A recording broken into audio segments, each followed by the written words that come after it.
पावविल ठाया पांडुरंग चिंतिलिया. याचा काय करा, बेस पूर्ण कमी करून टाका, कमीच गेन ट्रबल कड करा थोडा आवाज. त्यासी चिंतिलिया मनी चित्ता करी गवसनी. पावावया फळ अंगी असावे हे बळ. त्यासी चिंतिलिया मनी चित्ता करी गवसनी. तुका म्हणे तई सिद्धी ओळंगती पायी. तुका म्हणे तई सिद्धी ओळंगती पायी. त्यासी चिंतिलिया मनी चित्ता करी गवसनी. पांडुरंगा करू प्रथम नमः. पांडुरंगा करू प्रथम नमः. पांडुरंगा करू प्रथम नमः. पांडुरंगा करू प्रथम नमः. दुसरी चरणा संताजिया. दुसरी चरणा संताजिया. दुसरी चरणा संताजिया. संत कृपा दाने कथेचा विस्तार. संत कृपा दाने कथेचा विस्तार. संत कृपा दाने कथेचा विस्तार. बाबाजी सद्गुरुदास तुका. बाबाजी सद्गुरुदास तुका. नमो सद्गुरु तुकया ज्ञान दीपा. नमो सद्गुरु सच्चिदानंद रूपा. नमो सद्गुरु भक्त कल्याण मूर्ती. नमो सद्गुरु भास्करा पूर्ण कीर्ती. सेवे लागी सेवक झालो तुमच्या लागलो निज चरणा. अहो स्वामी तुकया देवा यावरी न करावा अवेर. संपाद ज्ञानंच विदाय भक्तिं विलोकितो येन समाधिराज. वैराग्यवंतं सुविचारयुक्तं नमामि जोगं शिरसा गुरुंतं. जयांचे केलिया स्मरण होय सकळ विद्यांचे अधिकरण. तेची वंदो श्री चरण श्री गुरूंचे ते नमस्कारोनी आता. पावविल ठाया पांडुरंग चिंतिलिया. त्यासी चिंतिलिया मनी चित्ता करी गवसनी. सेवेकरता निवडलेला अभंग संत श्रेष्ठ जगद्गुरु श्री तुकाराम महाराज यांचा 4 चरणाचा अत्यंत गोड सुंदर प्रसिद्ध असा हा अभंग असून या अभंगातून जगद्गुरु श्री तुकोबाराय तुम्हा आम्हाला पांडुरंग चिंतनाची फलश्रुती सांगतात. विठाला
परमपावन पंढरी क्षेत्रामध्ये पुण्यसलीला चंद्रभागा माता यांच्या पावन तटाकावर सद्गुरुवर्य प्रातस्मरणीय संत श्री मोतीराम महाराज यांच्या कृपा छत्रात आपण सर्व भाग्यवान मंडळी या पंढरीच्या वारी करता पंढरी क्षेत्रात आलेलो आहोत. ज्याच्या वाट्याला अनंत जन्माचं पुण्य त्यालाच पंढरीची वारी घडते. हो, म्हणून अनंत जन्माचं पुण्य उदयोन्मुख झालं आणि आपण सालाबाद प्रमाणे याही वर्षी या पंढरी क्षेत्रात देवाचं गुज जपण्याकरता देव गुज सांगे पंढरीशी अरे देवाचं गुज जपण्याकरता मानवी जीवनाच्या कल्याणाचं परम साधन असल्यामुळे आषाढी कार्तिकी पंढरीची वारी साधन निर्धारे आन नाही आणि देहधार्याचं कर्तव्य असल्यामुळे सुखे करावा संसार परी न संडावे दोन्ही वार या सर्व अंगाला बजावण्याकरता आपण या पावन पंढरी क्षेत्रात उपस्थित आहोत. आणि पंढरीत आल्यानंतर पंढरीचा विधी आहे, चंद्रभागेचं स्नान, पांडुरंगाचं दर्शन आणि परमात्म्याची कथा. त्यामध्ये प्रभू कथेमध्ये आज आपण या ठिकाणी उपस्थित आहोत. संतवर्य श्री मोतीराम महाराज यांचा हा दरबार आहे आणि महाराजाच्या कृपेने सर्व समिती यांच्या आज्ञेतून, प्रेमातून, मंचक्राव यांच्या संपर्कातून, आज्ञेतून ही सेवा माझ्या वाट्याला आलेली आहे. तरी ज्ञानोबाराय तुकोबाराय जशी बुद्धी देतील तसं मी अभंगाचं चिंतन करण्याचा प्रयत्न करणार आहे. सर्व वारकऱ्यांच्या चरणी विनम्र भावाने नमस्कार करतो. सकळा चरणी जीव माझा हा भाव व्यक्त करून अभंगाच्या दृष्टीने चिंतनाचा प्रवास चालू करतो. आज आपण चिंतनाचा जो अभंग निवडलाय तो तुकाराम महाराजांचा आहे की ज्या अभंगातून तुकाराम महाराजांनी आम्हाला पांडुरंगाचं चिंतन केलं असता काय फळ प्राप्त होतं त्या फलश्रुतीचा विचार सांगितलेला आहे. ऐका मंडळी, साधू संतांचा तुमच्या आमच्या पाठीमाग कायम आग्रह आहे की आपण सर्वांनी काळ चिंतनात घालवला पाहिजे. प्रमाण सगळ्यांना माहिती आहे, मनवनीला हो करा काळ सारा चिंतने, किंवा प्रसिद्ध असणारं प्रमाणे काळ सारावा चिंतने. म्हणजे तुकाराम महाराजांचा आम्हाला आग्रह काय आहे की आपण चिंतेत काळ न घालवता चिंतनात काळ घालवला पाहिजे. चिंतने सरे तो धन्य धन्य काळ, आणि तोच काळ धन्य आहे की जो परमात्म्याच्या चिंतनात जातो. चिंतन करा, चिंतन करा, चिंतन करा असा आग्रह साधू संतांचा तुमच्या आमच्या पाठीमागं आहे. सगळ्यात आधी साधा नियम असा आहे, काम कर कोणाला म्हणावं लागतं? जे करतं त्याला का जे करत नाही त्याला? करत नाही त्याला. अभ्यास कर कोणाला म्हणावं लागतं? जे करत नाही त्याला. तसं चिंतन कर कोणाला म्हणावं लागत? ज्या अर्थी साधू संतांनी आम्हाला आग्रह धरला चिंतन करा, याचा अर्थच असा आहे आम्ही चिंतन करत नाही. आम्ही नाही ती झकमारी करू, आपलं जे नाही करायचं ते करतो. जो करण्याचे नावे भलतेची करी, आम्ही जे करायला नाही पाहिजे ते करतो, करू नये त्याची करी विवंचना. पण आम्ही चिंतनात काळ घालवत नाही. पण साधू संतांचा आम्हाला आग्रह आहे की आम्ही काळ कशात घातला पाहिजे? चिंतनात काळ गेला पाहिजे. जेव्हा एखादा शिक्षक विद्यार्थ्याला सांगतो पोरो अभ्यास करा, तेव्हा तो शिक्षक, तो विद्यार्थी 3 प्रश्न विचारण्याचा अधिकारी आहे आणि त्या 3 प्रश्नाचं उत्तर देणं त्या शिक्षकाचं कर्तव्य आहे. आता माझ्यासमोर बरेच शिक्षक आहेत, 1 आहेत, 2 आहेत, बरेच शिक्षक आहेत ना माझ्यासमोर. शिक्षकाला जेव्हा गुरुजी म्हणतात पोरो अभ्यास करा, आपलं गुरुजी म्हणतात, तेव्हा गुरुजीला 3 प्रश्न विचारण्याचा अधिकार कोणाचा आहे? विद्यार्थ्याचा आहे. त्यानं विचारलं पाहिजे किंवा तो विचारू शकतो, सर अभ्यास कोणता करू, सर अभ्यास कसा करू, आणि सर अभ्यास का करू. आणि मला वाटतं जर तुकाराम महाराज जर आम्हाला चिंतन करा असं जर म्हणत असतील तर आज आम्ही तुकाराम महाराजाला 3 प्रश्न विचारले पाहिजे. आम्ही चिंतन कोणाचं करायचं, आम्ही चिंतन कसं करायचं, आणि आम्ही चिंतन का करायचं. जगद्गुरु तुकोबारायची गाथा म्हणजे साक्षात तुकाराम महाराजाच आहेत. पण आपण गाथ्यालाच विचारू की आम्ही चिंतन कोणाचं करायचं, आम्ही चिंतन कसं करायचं, आणि आम्ही चिंतन का करायचं. मला वाटतं सगळ्या सुज्ञ श्रोत्यांच्या लक्षात आलं असेल की या 3ऱ्या प्रश्नाचं उत्तर म्हणजेच आजचा अभंग आहे. पण त्याच्या आधी आपल्याला 2 प्रश्नाचा उलगडा करायचा आहे. चिंतन कोणाचं करायचं? तुकाराम महाराजांनी सांगितलं आधी तुम्ही ठरवा तुम्हाला काय करायचंय. तुम्हाला जीवनाचं मात्र करायचंय का जीवनाचं कल्याण करायचंय? तुम्हाला जर देह सार्थकी लागावं वाटत असेल तर एक चिंतनाचा प्रकार आहे, आणि तुम्हाला जीवनाचं वाटोळं करायचं असेल त्याला पण एक प्रकार आहे. प्रमाणे महाराजांचा आत्माराम महाराज, अरे हे देह व्यर्थ जावे ऐसे जरी तुझं व्हावे तरी द्यूत कर्म मनोभावे सारी पाठ खेळावा. तुला जर हा देह व्यर्थ जावा असं वाटत असेल ना, काय नाही म्हणले, हो लुडो खेळत जाय, पबजी खेळत जाय, जंगली रमी खेळत जाय. या गेमनं लय जणाचा गेम वाजिलाय महाराज सध्याच्या काळात. खेळत जाय, द्यूत कर्म मनोभावे सारी पाठ खेळावा. हो आणि एक कोड नरका जावयाची चाड तरी संत निंदा गोड करी कौतुके सदा. एकच वाक्यात सांगतो, तुला जर नरकाला जायचं असेल तर काय कर, कथा न करावी विठोबाची, विठोबाची कथा न करावी विठोबाची कथा न करावी विठोबाची, विठोबाची कथा न करावी विठोबाची. नरका जाणे तरी पापे आचरावी, नरका जावे तरी पापे आचरावी, नरका जाणे तरी पापे आचरावी, नरका जावे तरी पापे आचरावी. कथा न करावी विठोबाची, कथा न करावी विठोबाची. कथा न करावी विठोबाची, हे कथा न करावी विठोबाची. तुका म्हणे जाणे नरका यांचा उपदेश ऐका. तुम्हाला जर नरकाला जायचं असेल तर देवाची कथा करू नका, मस्त मोबाईलला रिचार्ज मारीत जा आणि तुला या महाराजाची क्लिप आली का आणि तुला तो निरोप आला का, तो मेसेज भेटला का, करत जा चर्चा काय करायची. कथा न करावी विठोबाची, नरका जाणे तरी पापी आचरावी, कथा न करावी विठोबाची. आणि जर तुला जीवनाचं कल्याण करायचं असेल तर हे कर, हित ते करावे देवाचे चिंतन, हित ते करावे देवाचे चिंतन, हित ते करावे देवाचे चिंतन, हित ते करावे देवाचे चिंतन, हित ते करावे देवाचे चिंतन, हित ते करावे देवाचे चिंतन, हित ते करावे देवाचे चिंतन, हित ते करावे देवाचे चिंतन. करोनिया मन शुद्ध भावे, करोनिया मन शुद्ध भावे, करोनिया मन शुद्ध भावे, सकळांच्या पाया माझे दंडवत, सकळांच्या पाया माझे दंडवत. करोनिया मन शुद्ध भावे, करोनिया मन शुद्ध भावे, करोनिया मन शुद्ध भावे, माझे दंडवत, सकळांच्या पाया माझे दंडवत. करावे देवाचे चिंतन. हित ते, तुला जीवनाचं हित व्हावं वाटत असेल तर हित त्याच्यात आहे.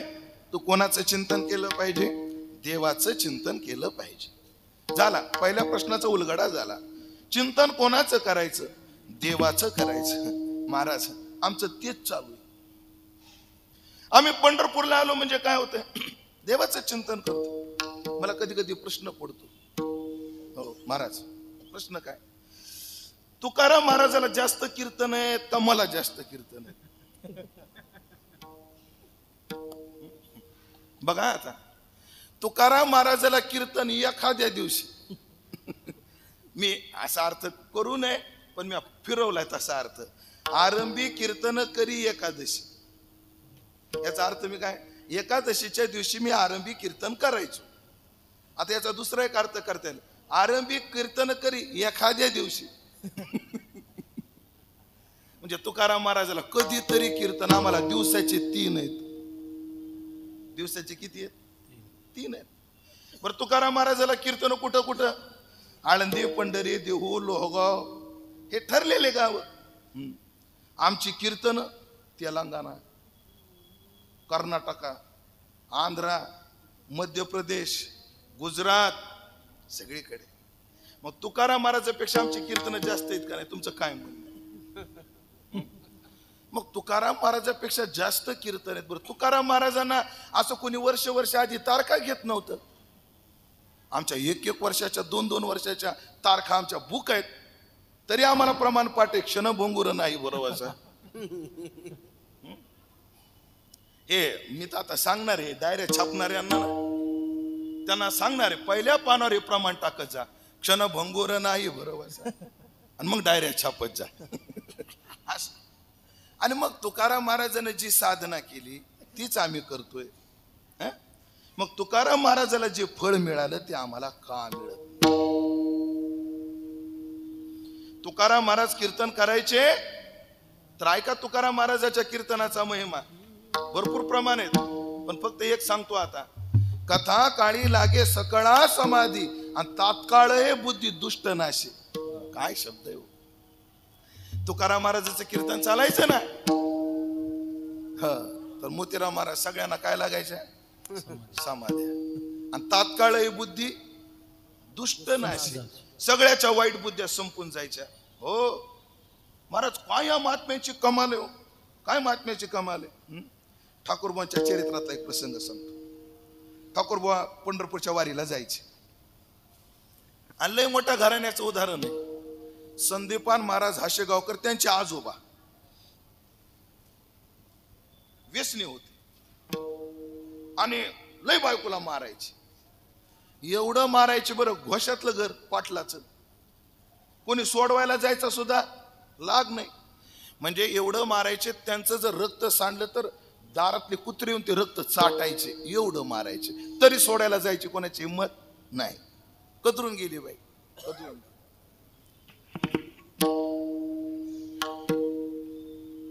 तर एकाने सल्ला दिला त्या माता माऊलीला महाराज, बाई तू एक कर, ठाकूरबुवा दर महिन्याला पंढरपूरला जातात, या तिथीला या वड्यावरती आंघोळीला असतात, तू त्यांना जाऊन भेट, आला तर आला गुण.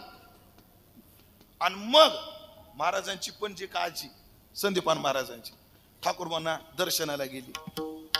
ठाकूरबा म्हणले, माय काय झालं? आता आपली ती परभणीची भाषा, डोळ्यात टचकन पाणी आलं. पोरी काय झालं तुला रडायला? काय सांगू बाबा, असं ना असं. काय नाही, नवऱ्याला सांग मी भाकर खायला येतोय उद्या, फक्त त्यांना म्हणा मी येऊस तर पिऊ नका, मी येईपर्यंत पिऊ नका, एवढं सांग म्हणे फक्त. सांगते. मग घरी आल्यावर सांगितलं त्याने, अहो ठाकूरबुवा महाराज आपल्या घरी येणार आहेत उद्या, आणि तुम्ही उद्याचे दिवस काही दिवस तर पिऊ नका. एवढे मोठे महाराज आपल्या घरी येत असते, तुला अक्कल आहे का? पण 9 वाजता वाट बघायला तुम्हाला काय घोर आहे? दैव चांगलं वाट पाहिली. ठाकूरबुवा आले. हो, शिंदे पाटील घरानं आले. आल्यानंतर काय नाही, एवढंच केलं, पाठीवर हात टाकला आणि ठाकूरबा म्हणले, एवढ्या चांगल्या कुळात जन्म घेतला आणि असली कर्म करायला शोभतय का तुम्हाला? एवढ्या वाक्यानं निष्ठावान वारकरी झाले. आता जर एखादा महाराज म्हणला हे वागणं बरं नाही, हे पिणं सोडून द्यावं, ते म्हणे तुझ्या पोराच्या आधी सोडून मग आम्हाला सांग. अवघड आहे, अवघड आहे. पण त्यांच्या कीर्तनाचं ते फळ आहे. तात्काळ हे बुद्धी दुष्ट नाश. सका कथा काळी लागे सकळा समाधी. आमच्या कीर्तनात का होत नाही? तुकाराम महाराजांनी पंढरपूरच्या वाऱ्या केल्या, आम्ही कुठलच्या करतो? मग वारीचं फळ जे त्यांना मिळालं ते आम्हाला का मिळत नाही? साधू संतांनी ज्या देवाचं चिंतन केलं आम्ही त्याच चिंतन करतोय, मग आम्हाला फळ का मिळत नाही? आणि मग या सगळ्या उहापोहावून प्रश्न निर्माण होतो, नक्कीच त्यांची चिंतन करायची पद्धत वेगळी असली पाहिजे आणि आमची वेगळी आहे. आणि मग त्यातून दुसरा प्रश्न निर्माण होतो, मग त्या देवाचं चिंतन करावं कसं? मग ऐका, एक प्रमाण सांगतो, त्याच्यातला एक शब्द पुवाजा करतो, तेच प्रमाण 2दा म्हणतो. लक्ष देऊन ऐका. एक दरीला चित्ती आम्ही रखुमाईचा पती. प्रमाण माहितीये ना आपल्यातला आणि त्यांच्यातला फरक आहे का? एक दरीला चित्ती आम्ही रखुमाईचा पती, हे त्यांचं. चित्ती दरीला रखुमाईचा पती आपलं. अजून सोपं करतो, त्यांनी आपण चित्तात देव धरला, त्यांनी चित्तात देवच धरला. कळालं का? अजून उलगडा करावा लागेल. आम्ही चित्तात देव धरला, त्यांनी चित्तात देवच धरला. याचा अर्थ काय? आमच्या चित्तामध्ये सगळं आहे, राहिला तर देव आहे.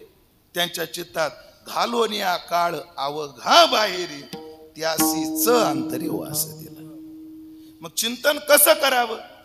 तुकोबराय म्हणतात, येथे दुसरी नसरी आटी, देवा भेटी जावया, तोची एक ध्यावा चित्ते, आणि करोनी रीते कलेवर, षड उर्मी हृदयात, त्याचा अंत पुरवोनी.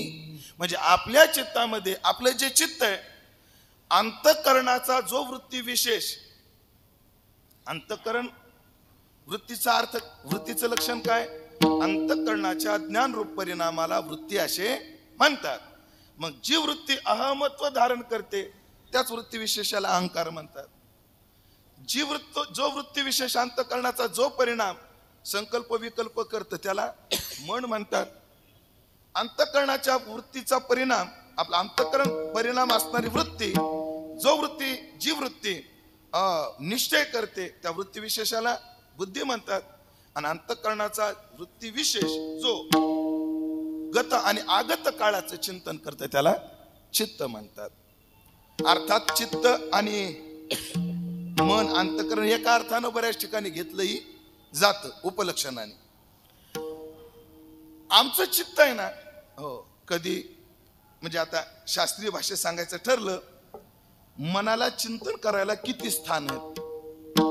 पदार्थ विचार जो शास्त्रामध्ये येतो ना, त्याच्या शास्त्रकारात भिन्न भिन्न मत आहेत. त्यामध्ये वैशेषिकांनी 7 पदार्थाचा विचार केला: द्रव्य, गुण, कर्म, सामान्य, विशेष, समवाय, अभाव. सप्त पदार्थ. हा किती पदार्थ आहेत? द्रव्य, गुण, कर्म, सामान्य, विशेष, समवाय आणि अभाव. हे वैशेषिकाचे. नयकाचे अजून थोडे वेगळे, कोणाचे वेगळे. पण वेदांत दर्शनामध्ये जगात 2च पदार्थ आहेत, एक दृग आहे आणि एक दृश्य आहे. किती पदार्थ आहेत?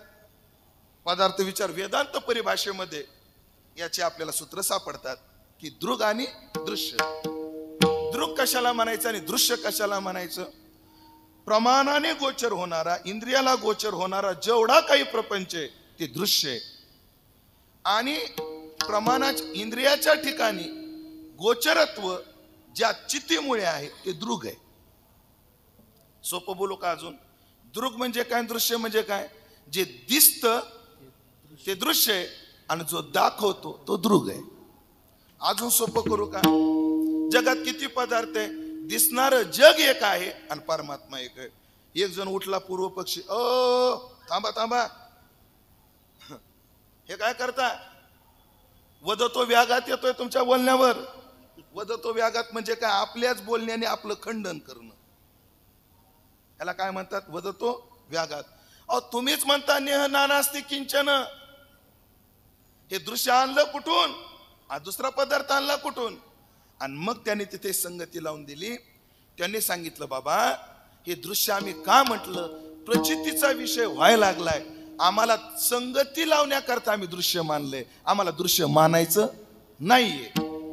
शून्याला किंमतच नसते, पण शून्य कळण्याकरता असं गोल काढावं लागतं. काय शून्य दावावे झाले तर केले पाहिजे बिंदुले. अमृतानुभव ज्ञानोबराय म्हणतात, शून्य जर दाखवायचं असेल तर कळायचं कसं? त्याला काय केलं जातंय? गोल दाखवला जातो. खरं तर ते निरस्तच करायचं, आम्हाला गोलही दाखवायचा नाहीये, पण कळण्याकरता.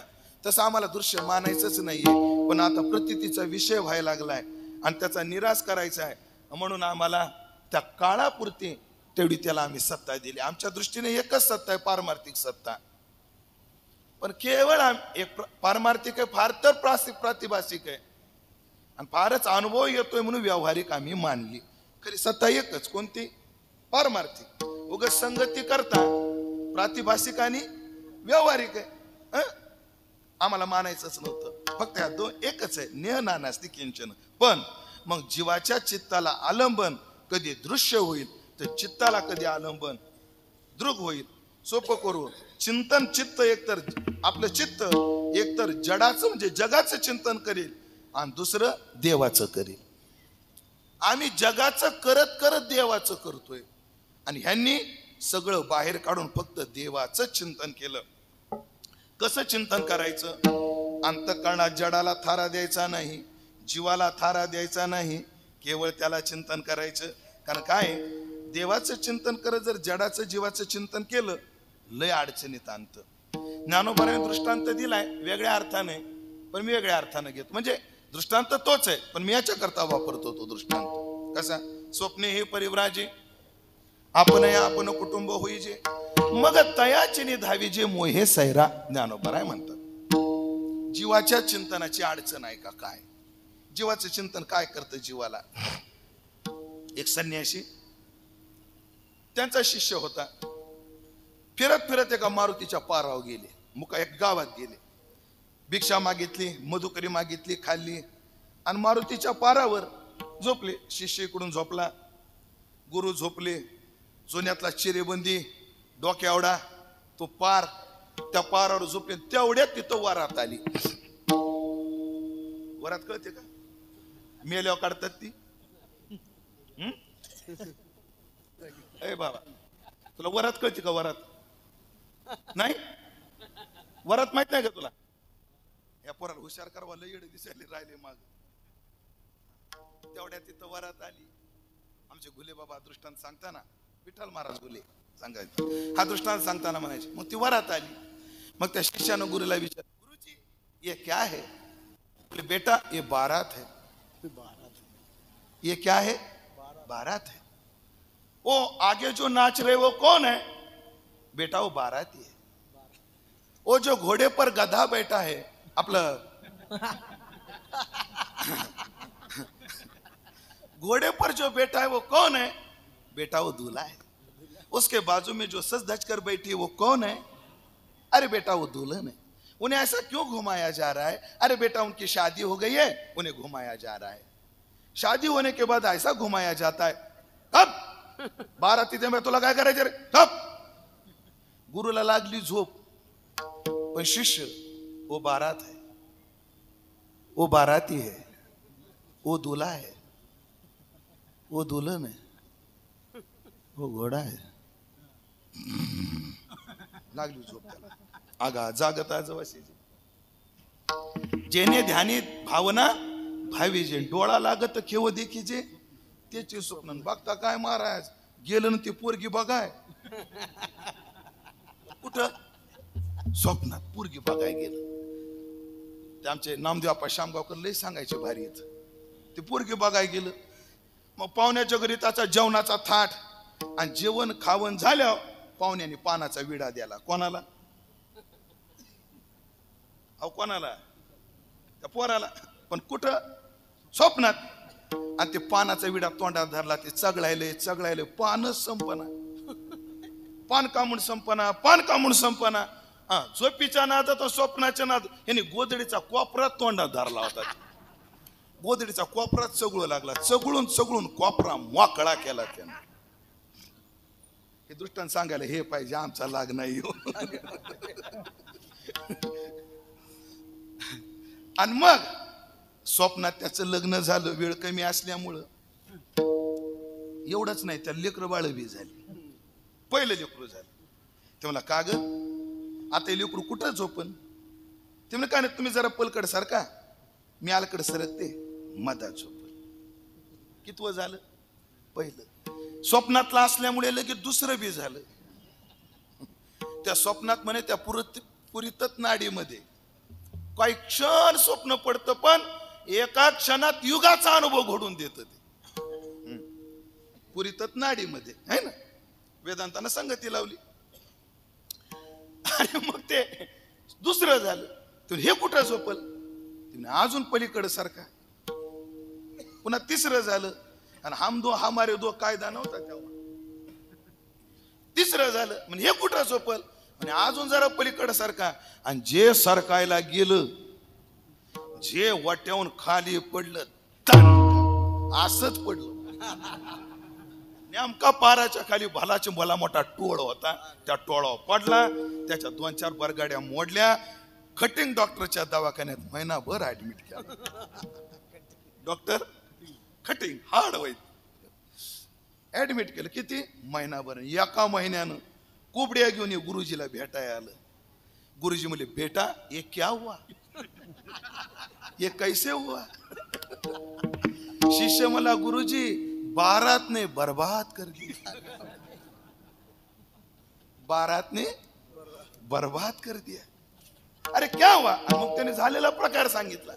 गुरुजी म्हणले, बावड्या ज्या अर्थी तुझ्या स्वप्नात लग्न आलं त्या अर्थी लग्नाची वासना आहे.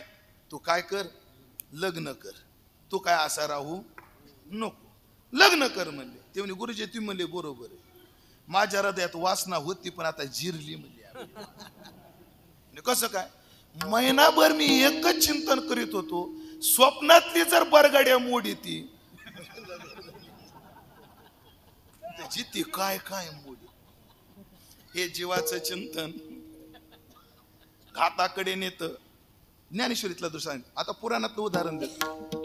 पुराण उदाहरण सगळ्याला माहितीये, फक्त निर्देश करून जातो. हरणीचा गर्भ पडला, भरताने वाचवला, आश्रमात आणला, त्याला दूध आणून पाजलं, लहानाचं मोठं हरिण केलं. आणि हरिण थोडं मोठं झालं, हरिण निघून गेलं आणि जड भरत राजा हरणी गर्भा गेला. म्हणजे जीवाचं चिंतन पतनाला नेत. जडाचं चिंतन काय करतं? म्हणून ऐके अर्जुना, जैसा विस्फुलिंग लागे इंधना, मग तो प्रौढ झालिया त्रिभुवना काय पुरोशके, तैसे विषयाचे ध्यान विपाय जरी वाहे मन, येसने हे पतन निश्चित ठाके. म्हणून उदाहरण माहिती विस्तार करत नाही. हरिण आहे ना, हरिण हरिण प्रत्येक युगात एकाला नडलंय. हरण हे हरण एका युगामध्ये राजा भरताला नडलं. तेच हरण त्रेतायुगामध्ये सीतेला नडलं. आणि तेच हरण कलियुगामध्ये सलमान खानला नडलंय बघ. तेच हरण कोणाला नडलंय? सलमान खान. सलमान खान जाऊ द्या आता.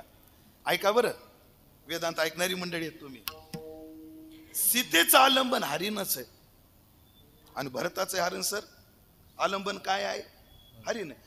सीतेचं आलंबन हरिण आहे, भरताचं आलंबन हरिण आहे, पण अवच्छेदक भिन्न भिन्न. भरत हरणाकडे जीव अवच्छेदकानं चिंतन करतोय. भरताला हरिण पाहिजे, सीतेला हरिण नाही पाहिजे, हरणाचं कातड पाहिजे.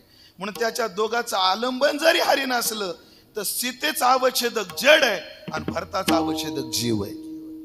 आणि त्या हरणाच्या चिंतनात भरताचं काय झालं आणि सीतेचं काय झालं सगळ्याला माहितीये. म्हणून जडाचं चिंतन टाकलं पाहिजे आणि त्याचं केलं पाहिजे. आता चिंतन करण्याची ज्ञानाची पद्धत वेगळी, योग्याची पद्धत वेगळी, भक्ताची पद्धत वेगळी. ज्ञानाच्या चिंतनाच्या अनेक पद्धती आपल्याकडे. वेदांतात प्रसिद्ध एक पद्धत आहे लय चिंतन. वेदांतातलं प्रसिद्ध कोणतं चिंतन आहे? वेदांतातलं लय चिंतन. ऐका, दृष्टीसृष्टीवादानं आपल्या इंद्रियाला गोचर होणारा, अर्थातच सर्व इंद्रिय गोचर प्रमाणजन्य सर्व प्रपंच हा पंचभौतिक आहे. त्याचा लय पंचभूतात करायचा. ऐकताय ना? लय चिंतन कसं असतं? दिसणारा सर्व दृश्य प्रपंच हा पंचभौतिक आहे. पंचभूताच्या मिश्रणाने ह्यानं हा निर्माण झालेला आहे. मग हा पंचभूताचा पंचभूतामध्ये लय करायचा. त्यामध्ये स्थूलभूत पृथ्वी आहे, त्याचा लय जलात करायचा. जलाचा लय तेजामध्ये करायचा. तेजाचा लय वायूमध्ये करायचा. त्या वायूचा लय आकाशात करायचा. त्या आकाशाचा लय मायेमध्ये करायचा. आणि त्या मायेचा लय त्या परब्रह्म चिंतनात करायचा. आणि सर्व जेव्हा निरस्त होतं पूर्णमेवावशिष्यते, आणि मग तो निरखित निरखित गेली येवो, बाहे तव तन्मय झाली येवो. ही पद्धत आहे. दुसरी पंचकोश निराश चिंतनाची पद्धत आहे आपल्याकडे. अन्नमय कोश आहे, मनोमय आहे, बुद्धी विज्ञानमय आहे. बरोबर ना? अन्नमय, मनोमय, विज्ञानमय, एक पंचकोश आहेत ना. प्राणमय राहिला आधी. अन्नमय, प्राणमय, विज्ञानमय, मनोमय आणि आनंदमय दिसणारा स्थूल देह हा जो आहे हा अन्नमय. अन्नमय कोश म्हणजे आत्मा नाही, कारण त्याला प्राग आणि ऊर्ध्व अभावाचा तो प्रतियोगी आहे. ओ प्राण आपलं अन्नमय कोश. प्राणमय कोशाला हेतू काय आहे? तो जड आहे. जडत्व हेतू प्राणमय कोशाला आहे, म्हणून तो आत्मा नाही. विज्ञानमय कोश आत्मा नाही, कारण का? तो क्षणिक आहे, क्षणिकत्व दोष आहे. त्यानंतर मनोमय कोश, याला काचिकत्व आहे, कधी आहे तर कधी नाही. आणि आनंदमय कोश जो आहे हा मोदादी तीन मोदादी वृत्तीत्रयाच्या आश्रयत्वाला आनंदमय कोश म्हणतात. पण तो वृत्ती विशेष असल्यामुळे तोही आत्मा नाही. त्याच्याकडे कालाचं अवच्छेदन त्याला आहे, म्हणून तोही नाही. हे ज्ञानाचं जाऊ दे, अवघड आहे. त्यानंतर योग्याची चिंतन करण्याची पद्धत आहे. योग्य कसा चिंतन करतो? ध्येय सक्तो मनोयस्य, ध्येय सक्तो मनोयस्य ध्येयमेवानुपश्यति नान्यम पदार्थम जानाति ध्यानमे तत्प्रकीर्तितः. पण ध्यान एकाएकी नाहीये, त्याच्या आधी आसन आहे, प्राणायाम आहे, प्रत्याहार आहे, धारणा आहे, नंतर ध्यान आहे, आणि त्याच्या पुढे मग त्याची समाधी आहे. प्रत्येक एक ताणता हो त्याला काय करावं लागतं?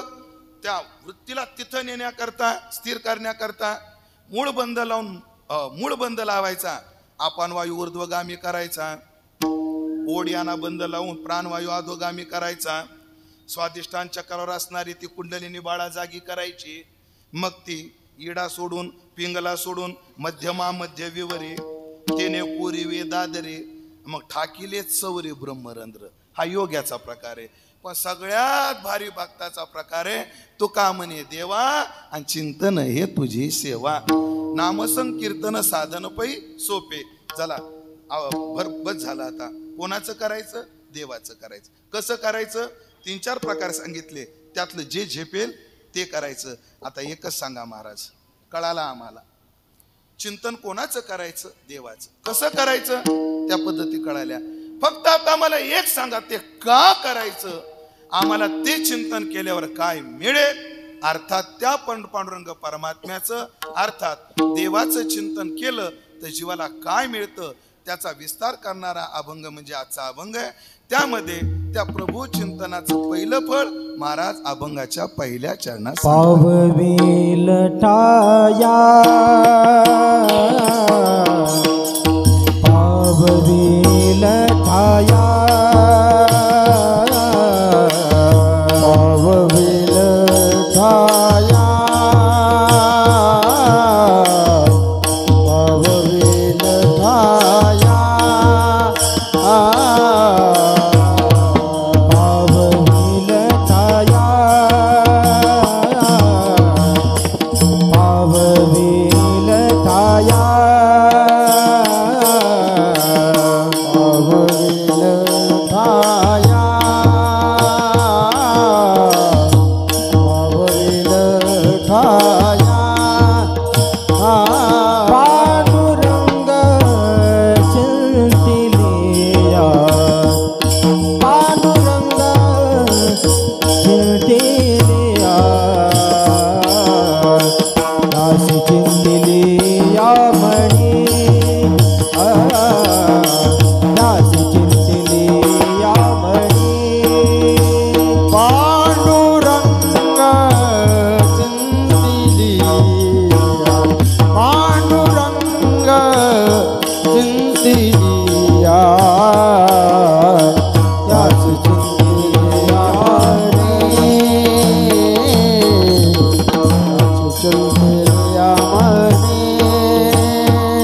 हा पाववीला पांडुरंग चिंतिलिया, दासी चिंतिलिया मणी, दासी चिंतिलिया मणी. हे पाववीला ठाया,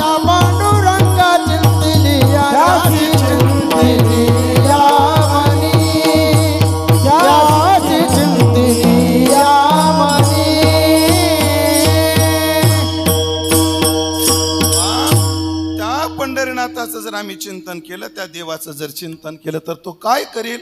तो आम्हाला ठाया पावविल, तो आम्हाला ठिकाणावर नेऊन बसल. सध्या तरुण मुलांच्या डोक्यात एकच शब्द आहे, का रे एवढी धडपड करायची, का बरं वारीला येत नाही, आला तरी द्वादशीलाच का पळून जातो? काय नाही महाराज, थोडे दिवस थांबा, एकदा मला स्टेबल होऊ द्या म्हणतो. एकदा मला काय होऊ द्या? स्टेबल होऊ द्या. म्हणजे जीवनामध्ये आर्थिक उत्पन्नाचं स्थैर्य येऊ द्या. म्हणजे सगळ्याच्या डोक्यात काय आहे? स्थैर्य आहे. सगळ्याला कुठं जायचंय? स्थैर्याकडे जायचंय. आणि मग जीवनामध्ये खरं स्थैर्य कुठं आहे? तर तुझं वाचून काय तुझं विना काही आणि स्थिर राहे ऐशे नाही. आपल्याला जर स्थिर व्हायचं असेल तर जे स्थिर आहे तिथं जावं लागेल. जे अस्थिर आहे तिथं जाऊन स्थैर्य मिळेल का? या जगामध्ये सत्ता अस्थिर आहे.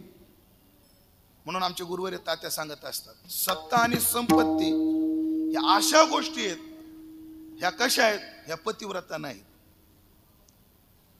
ह्या टिंब आहेत महाराज. सत्ता आणि संपत्ती काय आहेत? पतिव्रता नाहीत. ह्या काय आहेत? टिंब आहेत. पतिव्रता काय करते? जो करून दिला त्याचा संसार कडेला लाविते. ही टिंब जी असते ना, तिला चांगला दिसला की पहिला सोडून देते. ही सत्ता आणि संपत्ती तशी. ही काय पाहते? ही एक पाहते ज्याचं अदृष्ट अनुकूल आहे, लगे बघा खरंय का नाही, ज्याचं अदृष्ट अनुकूल आहे लगेच सत्ता आणि संपत्ती त्याच्या पाठीमाग जाते. अदृष्ट झाली या उदासू, पालटे श्रीमंतीचा विलासू, है ना? हो. आणि मग ते अदृष्ट जरा क्षीण झालं, त्याला देते सोडून, दुसरा बघते म्हणते, हे घे तुझं डोरलं तो मग सरलं म्हणते. लय गोड एक वाक्य सांगतो. एकदा मला सांगली आहे ना, कोल्हापूर जवळ सांगली, तिथं कीर्तन होतं रात्री. ऐका बरं, मोतीराम महाराज रात्री कीर्तन कुठं केलं? सांगलीला. आणि काला होता अकोटला. प्रवास किती होता? फक्त 750 किलोमीटर. रात्री केलं सांगलीला. आणि काला किती अंतरावर गणेश महाराज? फक्त 750 किलोमीटर. तात्याचा मला फोन आला, आणि काम असो नसो अधून मधून माझी काळजी चौकी फोन करतात. कुठे आहे? प्रवासात. कुठे निघालास? खोटं बोलता येत नाही. अकोटला. आता कुठे आहे? नेमकी सांगली सोडली म्हणून.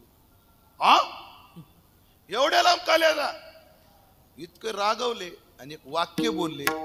मी तर म्हणतो मधु महाराज, प्रत्येक कीर्तनकाराने हे वाक्य गाडीवर लिहिलं पाहिजे, बाहेरून नाही, आतून. आतून काच असते ना, त्या काचावर एक वाक्य लिहिलं पाहिजे, जे तात्याने सांगितलं. तात्या मला म्हटले, ऐक म्हणले, सत्तेचं, आपलं सत्ता नाही म्हणा आपल्या क्षेत्रात, प्रसिद्धीचं, ऐकताय ना, प्रसिद्धीचं आणि संपत्तीचं टोक जगात कोणाला सापडलेलं नाही. आणि तुला सापडल या भ्रमात राहू नको म्हणे. ऐकताय ना? प्रसिद्धीचं टोक आणि संपत्तीचं टोक जगात कोणाला सापडलं नाही, आणि मला सापडल या भ्रमात कोणीच राहू नका. तिथं स्थैर्य नाही, स्थैर्य नाही. कधी सत्तेतले गुवाहाटीला निघून जातील भरोसा नाही. म्हणून जगात स्थिर एकच आहे, ते आत्मतत्व आहे, परमात्मा आहे. तुझं वाचून काही स्थिर राहे ऐशे नाही. आणि मग ते स्थैर्य पाहिजे असेल तर आम्हाला त्या ठिकाणावर जावं लागेल, त्या ठायाला जावं लागेल, त्या मुक्कामाच्या जागेवर जावं लागेल. आणि तिथं जाण्याकरता देवाचं चिंतन करावं लागेल. महाराज तिथं जाण्या वाचून आमचं काय आडलंय? दोन शब्द लक्षात घ्या. तिथं जाण्या वाचून आमचं काय आडलंय? एक बोलू का? आमच्या जीवनात जे जे नडले ती जागा सोडल्यामुळेच नडले. आमचं काय आडलं? आडलं नाही, जीवनात जेवढं नडलंय ती जागा सोडल्यामुळे. हे ठाया शब्दाला धरून एक प्रमाण आहे का? आता प्रमाण आहे का? बाकी तो करुणा गा जैसा सांडीला ठाव पावविल ठाया. बाकी तो करुणा गा. भिकारी झालो आम्ही, भिकारी. भिकारी कोण आहे? भिकारी सगळेच भिकारी आहेत, फक्त काही झोपडीत राहतात, काही बंगल्यात राहतात. ऐकताय का नाही माझं? सगळेच काय आहेत? भिकारी आहेत. फक्त भिकाऱ्यात प्रकार काय, भिकारी झोपड्यात राहतात आणि काही भिकारी बंगल्यात राहतात. त्यातही फरक आहे. बारके भिकारी झोपड्यात राहतात, मोठे भिकारी बंगल्यात राहतात. नाही नाही, असं बघूच नका माझ्याकडे. मी हे बोलण्याच्या पाठी मला शंकराचार्याचा आधार आहे. शंकराचार्याचं प्रश्नोत्तरी नावाचं एक छोटस प्रकरण आहे माऊली. त्याच्या शंकराचार्यांनी म्हटलं, कोवा दरिद्रो, या जगात भिकारी कोण आहे? यस्य विशाल तृष्णा, ज्याच्या अपेक्षा जास्त आहे तो भिकारी. जे दिलं तेवढं घेत तो बारका भिकारी. जे 60 शिवाय 50 शिवाय नाही म्हणते तो पण भिकारी. गोवा दरिद्र यस्य विशाल तृष्णा. जाऊ द्या, सकाळी झोपेतून उठला, माझ्याकडे बघावं लागेल तुम्हाला. सकाळी काय झालं? झोपेतून उठला आणि बायकोला आवाज देऊ लागला, अय. बायको म्हणजे काय? माझी कामधेनू कुठे आहे? गायला कामधेनू म्हणतात. माझी कामधेनू कुठं आहे? ती म्हणली रात्रीच उशी खाली ठेवली होती ना.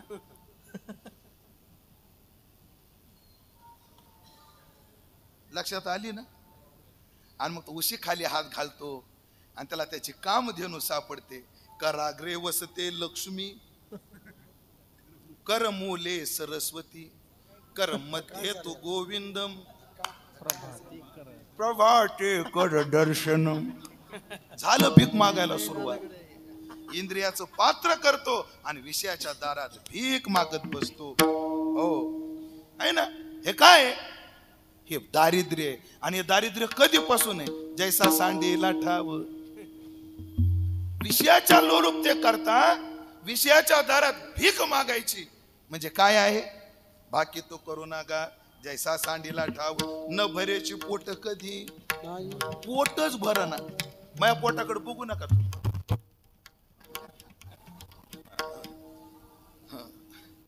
ते गुरुवारी चैतन्य महाराज लय भारी बोलले. प्रमाण काय आहे? इति एवढेशे पोट आणि केवढा बो भाटता याचा. पोट किती आहे म्हणे? इतभर आहे. पण ते भर नका म्हणून. का तुकाराम महाराजांनी पोटाची लांबी सांगितली, खोली कुठं सांगितली? तिची खोली सापडलीच नाही कोणाला. अति खोल आहे. न भरेची पोट कधी. तृप्तीच नाही महाराज, तृप्ती नाही. नाही निश्चळ पाव, जीवनात स्थैर्य नाही. हिंडता भागलोगा लक्ष 84 गाव. 84 लक्ष गाव हिंडता भागलो. कधीपासून? जैसा सांडीला ठाव. आणि मग एक आहे, घर सोडल्यामुळे जर फजिती झाली असेल तर फजिती संपवायला घरी जावं लागतं. तसं आत्मस्वरूप सोडल्यामुळे जर आमच्या वाट्याला हे दुःख आलं असेल ते दुःख संपवायला आम्हाला तिथंच जावं लागेल. त्या ठायावर जाणं गरजेचं आहे. आणि तिथं जाण्याकरता काय करावं लागेल? देवाचं चिंतन करावं लागेल.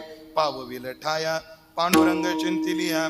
पण काहो महाराज, एकच शंका आहे की शास्त्र असं म्हणतं की त्या ठिकाणाला जाण्याकरता ज्ञानाशिवाय पर्याय नाही. ज्ञानाशिवाय पर्याय नाही. ज्ञान येविन एके उपाय करीसी जितुके. येत मोक्ष देईल ज्ञान, येत किरणाही आन. ज्ञान देवा तू कैवल्यम. हो पुन्हा काय? वस्तू सिद्धीर विचारेन नान्यथा कर्म कोटिबी. विवेक चुडामणी मध्ये म्हटलंय शंकराचार्यांनी. ज्ञानच आहे. मग चिंतन केल्याने तिथं माणूस कसा काय जातो? एक तर ज्ञानाचा चिंतनाचा प्रकार असला तर काही टेन्शनच नाही. पण भक्तीनं जर चिंतन केलं तर भगवंतानं लय गोड उत्तर दिलं. तेषाम सतत युक्तानाम भजताम प्रीतिपूर्वकम. ज्यानं प्रीतिपूर्वक माझं भजन केलं, मी काय करतो? ददामी बुद्धियोगम तम येन मामुपयांती. ते माझ्या स्वरूपात येतील असा बुद्धियोग त्याला देतो. तात्पर्य पावविल ठाया पांडुरंग चिंतिलिया. म्हणजे आपल्याला तो मुक्कामावर नेऊन ठेवील. पण कधी ठेवील? प्रारब्ध क्षयानंतर. प्रारब्ध भोगून संपवावं लागेल. म्हणजे आता आपली विदेह मुक्ती निश्चित झाली चिंतनानं. ज्याला वेदांताची आवड आहे त्यांच्याकरता एक अल्पसं मत मांडतो. पावविल ठाया, इथं काय निश्चित झाली? आपली विदेह कैवल्य, विदेह मुक्ती निश्चित झाली. पण महाराज जोपर्यंत प्रारब्ध आहे तोपर्यंत आम्हाला राहायचंय. त्याची संगती काय? त्याची संगती दुसऱ्या चरणात आहे. त्यासी चिंतिली आता त्यासी चिंतिली मनी त्यासी चिंतिली मनी त्यासी चिंतिली मनी त्यासी चिंतिली मनी त्यासी चिंतिली मनी त्यासी चिंतिली मनी त्यासी चिंतिली मनी चित्ता करे गवसनी चित्ता करे गवसनी आजी चिंतिली मनी त्यासी चिंतिली मनी चित्ता करे गवसनी चित्ता करे गवसनी त्यासी चिंतिली मनी त्यासी चिंतिली मनी.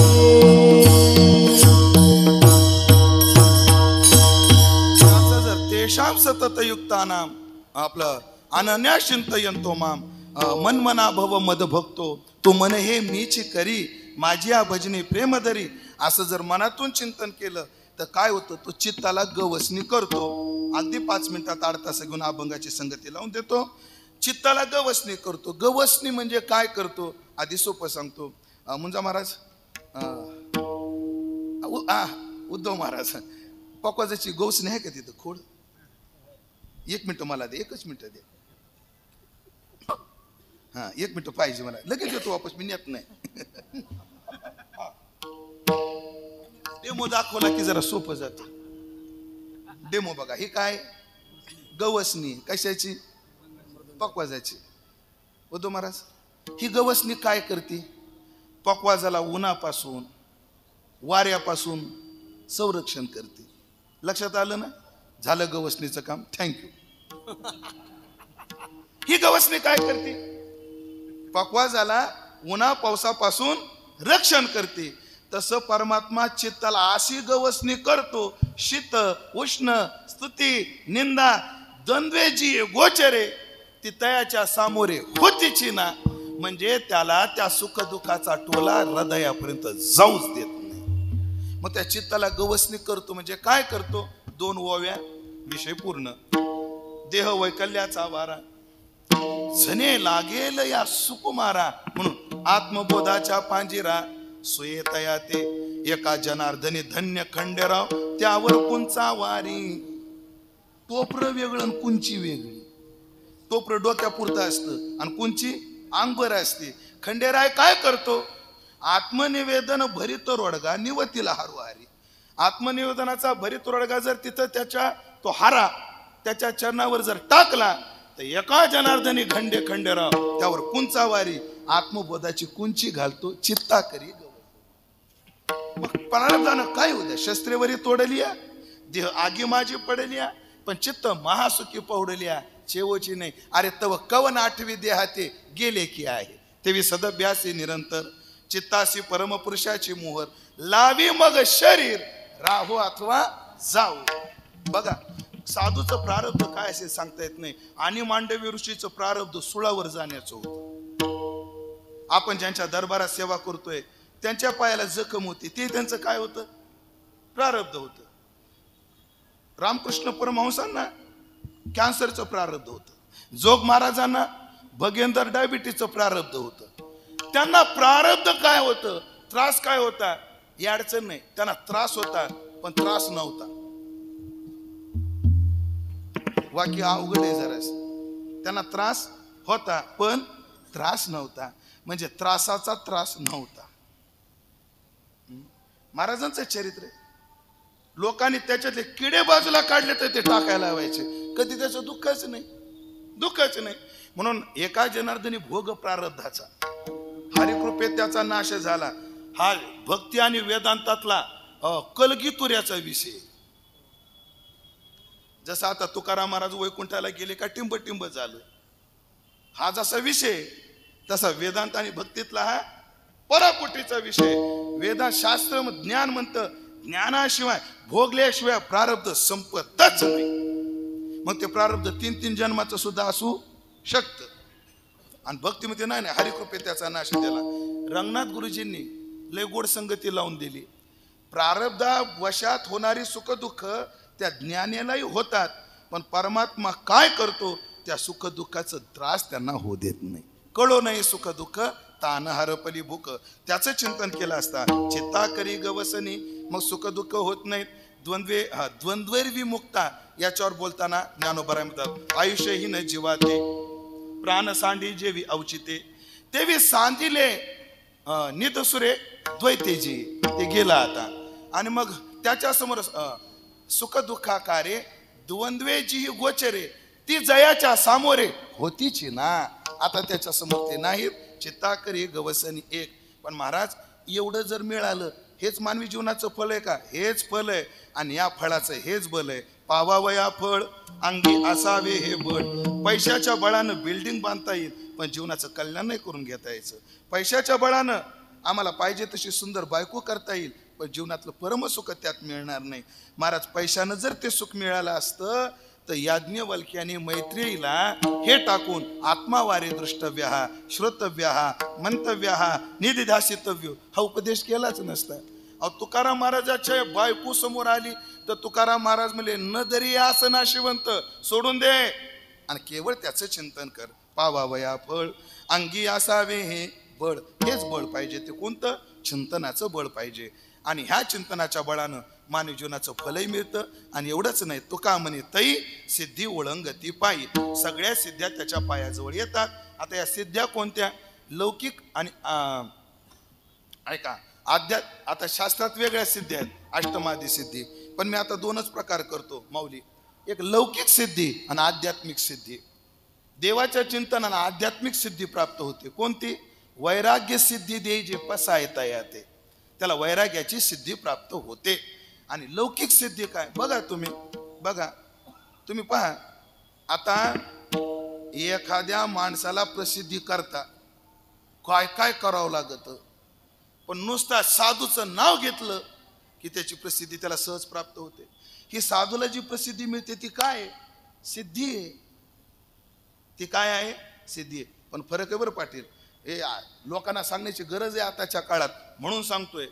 मोतीराम महाराज, मारुतराव महाराज या लोकांनी देवाच्या चिंतनातून त्या सिद्ध्या मिळवल्या. आता असे काही महाराज लोक आहेत, ग्रहणात जप तप करतात, मंत्र बुटबुटतात आणि त्याच्यावर सिद्ध्या प्राप्त करून प्रसिद्ध्या मिळवते. हे कशावरून? असाच एक साधू मला ग्रहणात भेटला, आपल्याच जिल्ह्यातला आहे, नाव नाही सांगत. मला काय म्हणला माहिती का महाराष्ट्र गुरुजी? मला म्हटला, उमेश महाराज आज ग्रहण आहे म्हणले, मग मी तुम्हाला एक मंत्र देतो, त्याचा जप करा, सिद्ध करा म्हणे मंत्र. म्हणे कशाला? तुम्ही जर एखाद्या मोठ्याच्या घरात गेले आणि हा मंत्र म्हटला की तो माणूस तुमच्याच पदराला कुठं जाणारच नाही. एकदा तुम्ही एखाद्या गावात कीर्तन केलं आणि ते मंत्र मनातल्या मनात पुटपुटला, ते लोक तुम्हाला कधी सोडणारच नाही. म्हणलं बाबा, माझा गाथा ज्ञानेश्वरीवर फार विश्वास आहे आणि माझ्या डोक्यात एकच आहे, जगातलं सगळ्यात मोठं अनुष्ठान कोणतं आहे? ह्या व्यासपीठाची प्रामाणिक सेवा, हे सगळ्यात मोठं साधन आहे. आणि एक साध आहे, हे काही न करता जेवढं मिळाले तेवढं का कमी आहे का? कमी आहे. आपली योग्यता नसताना या साधू संतांनी आपल्याला इथपर्यंत आणलं. लोकांच्या 7-7 पिढ्याच्या परंपरा आहे. मॅच 8वीला माळ घातलेली ना, कोणती परंपरा काही नाही. तरी ज्ञानोबा तुकोबाने इथपर्यंत आणून ठेवलं. अजून कोणती सिद्धी पाहिजे? अरे मंत्र तंत्र काय करशी बुटबुटी आणि त्यानं भूतसृष्टी पावशील, ह्या लौकिक सिद्ध्या नाही. पण महात्म्याला चिंतनानं त्या सिद्ध्या प्राप्त होतात. एकच उदाहरण सांगतो, सेवा संपवतो. मी 16 वर्षाचा होतो जेव्हा घरदार सोडलं. मधुबा किती? 16 वर्षाचा. आळंदीला आलो, पंढरपूरला आलो. बोधे बाबा तुम्हाला माहिती आहे, बोधे बाबा जो चातुर्मासला राहिलो. बरं, जगाच्या घड्याळीत जेव्हा 2:30 वाजायचे तेव्हा बाबाच्या घड्याळीत 3 वाजायचे. बोधे बाबाला पाहिले ना तुम्ही, काका रामचंद्र बाबा बोधे. हा, जगाच्या घड्याळीत किती वाजायचे पाटील? 2:30. तात्याच्या घड्याळीत, बाबाच्या घड्याळीत 3 वाज. 2:30 वाजता उठून चंद्रभागेची आंघोळ करायची आणि जायचं कुठं? काकड्याला, पांडुरंगाच्या मंदिरात. वय 16 वर्षाचं होतं. आता लोक म्हणतात 16वं वर्ष धोक्याचं, पण मला मोक्याचं लागलं. त्या 16व्या वर्षी विरक्त महात्मे भेटले मला आणि मी गेलो. अंगात एवढा ताप भरला माझ्या, काहीच्या काही ताप, मला बसवेना सुद्धा. आणि मग मी बाबाजवळ गेलो आणि रडायला लागलो पांडुरंगाच्या मंदिरात. मला विठ्ठल विठ्ठल. मोतीराम महाराजाला साक्षी ठेवून उदाहरण सांगतोय, याच्यातलं एकही वाक्य खोटं नाही. महाराज, मोतीराम महाराजाला साक्षी ठेवून सांगतोय मी. रडायला लागलो. मला विठ्ठल विठ्ठल काय झालं? मी बाबा मला फार ताप आलाय, मी जाऊ का घरी जाऊन आराम करू का? विठ्ठल विठ्ठल. काय केलं माहितीये का बाबांनी? फक्त माझ्या तोंडावरून असा हात फिरवला, इतकाच. काय फिरवला? असा हात फिरवला, माझं तोंड पांडुरंगाकडे केलं आणि मला म्हणले विठ्ठल विठ्ठल, ताप हरण हे श्रीमुख. तुम्हाला खोटं सांगत नाही, एका क्षणात माझा ताप गेला. मला कोरोनाच्या काळात स्कोर 19.5 होता, पण ताप मात्र 100च्या वर गेला. अजून ताप नाही मला, एकदा साधून तोंडावर हात फिरला. ही सिद्धी येते कुठून? केवळ देवाच्या नामचिंतनानं. काही कोण्या ज्योतिषाच्या नादी लागू नका, कोण्या दोऱ्या गंड्याच्या नादी लागू नका. फक्त हे करा, मोतीराम महाराजावर विश्वास ठेवा आणि देवाचं भजन करा, काही होत नाही. तो का म्हणे, तै सिद्धी ओळंगती पायी, हे सगळं फळ कधी मिळतं? पांडुरंग चिंतेलिया. मग करा ना चिंतन. विठोबार कुमाई, बार कुमाई, बार कुमाई, बार कुमाई, बार कुमाई, बार कुमाई. ज्ञानेश्वर माऊली ज्ञानराज माऊलीकारा, ज्ञानेश्वर माऊली ज्ञानराज माऊली.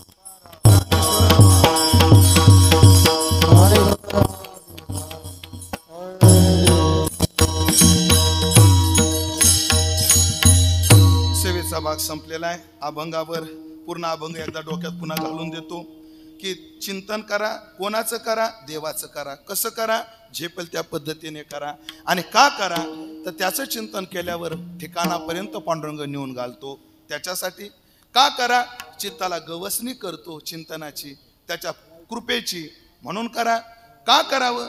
मानवी जीवनाच्या फळाकरता हेच बळ लागतं, म्हणून करा. आणि का करा? सगळ्या सिद्धी आपोआप पायाजवळ येतात, म्हणून करा. आपण पंढरी क्षेत्रात आलो, या पंढरीनाथाचं चिंतन आमच्याकडून सदैव घडावं आणि आम्हाला सुद्धा त्या फळापर्यंत आमचं चिंतन जावं, की ज्या फळापर्यंत संत गेले, मोतीराम महाराज गेले, मारुतराव महाराज गेले, तिथपर्यंत आमचं जीवन जावं, अशी प्रभूचरणी प्रार्थना करू. सेवेला पूर्णविराम देऊ.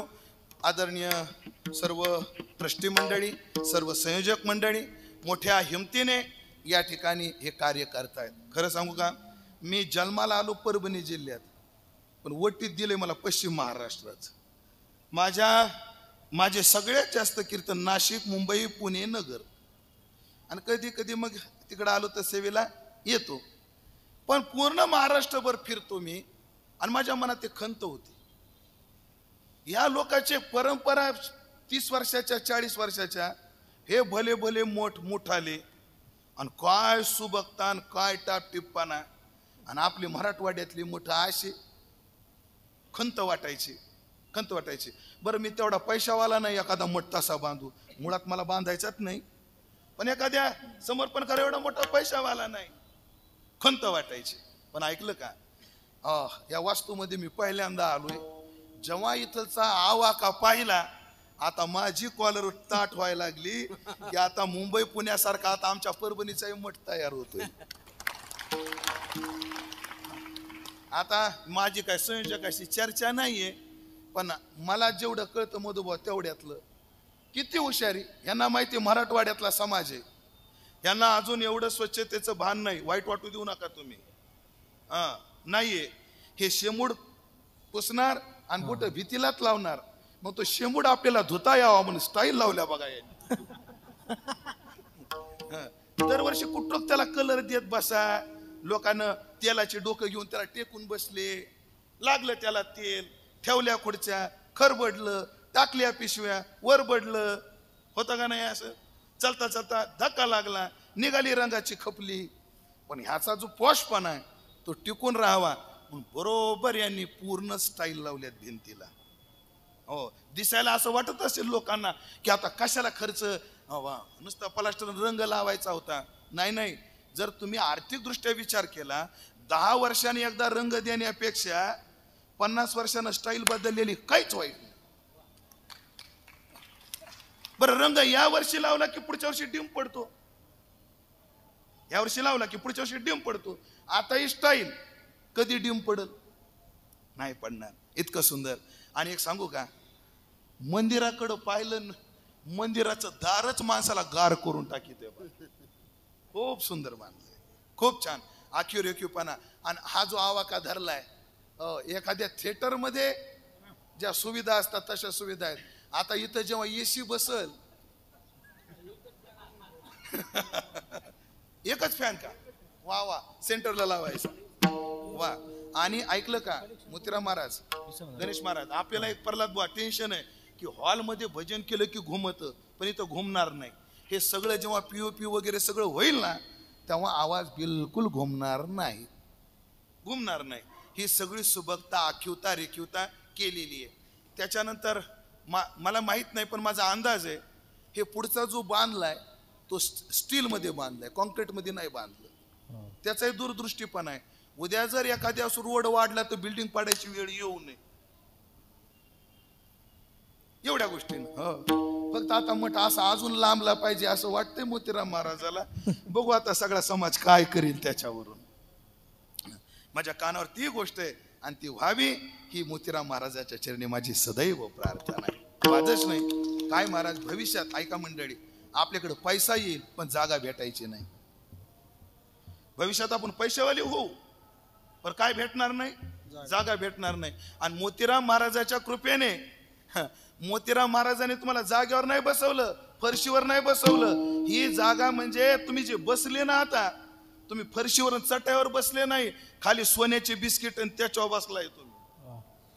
सोन्याचं मोल या जागेला, सोन्याचं. आणि आता थोडं थांबा, कॉरिडॉर होऊ द्या, ह्याचे रेट 100 पट ते 5 पट वाढणार आहेत. किती? 100 पट ते 5 पट.